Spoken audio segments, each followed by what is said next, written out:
My name is Stephen Dwyer. I'm 18 years old, and I've been a cancer survivor since 2014.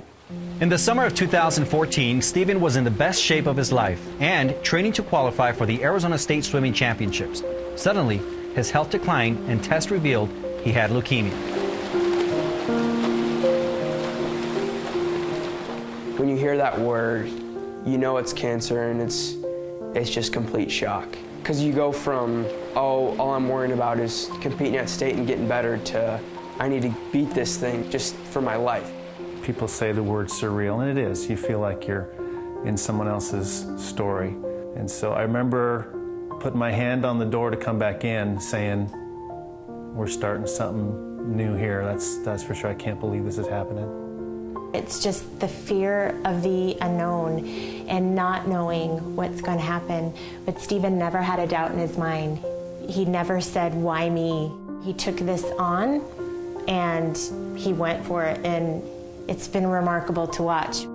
At first, I knew it was a deadly thing, but I mean, after the first day in the hospital, I was like, you know what, I'm gonna beat this thing. Like, I was never afraid of actually losing my life. Genetic test results lowered Stephen's prognosis for survival from 90% to 30% unless he received a bone marrow transplant. Fortunately, Phoenix Children's Hospital has a top-tier transplant center. The type of leukemia which he had was very rare, like just 5% of all the pediatric leukemia, right? So we didn't have a good number, but still we discussed with the family and we offered that if he undergoes a transplant right now, the success rate would be very high.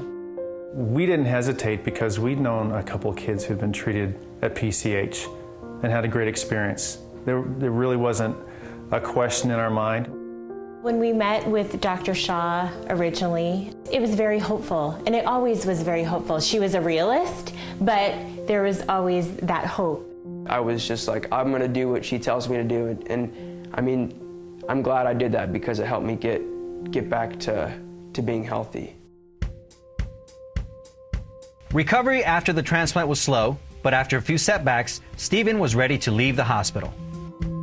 I cried the day that we left because I wanted to take the nurses home with us. And you know, they loved taking care of Stephen. They did, and they're a fabulous team. They were warm. They came to fundraisers of Stephen's, and they were always cheering him on, always cheering him on.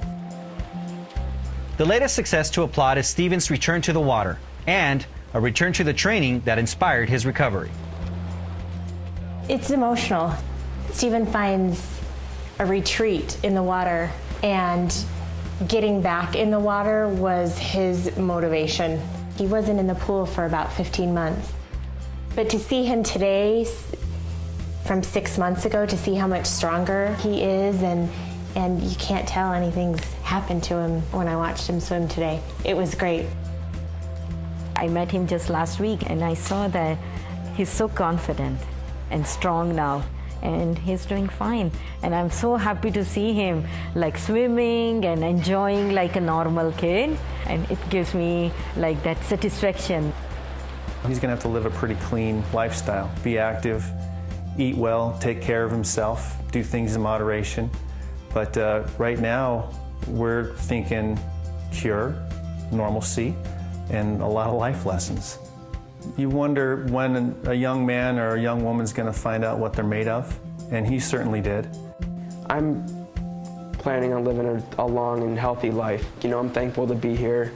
I'm going to do this as much as I can because you never know when it's going to get taken away from you.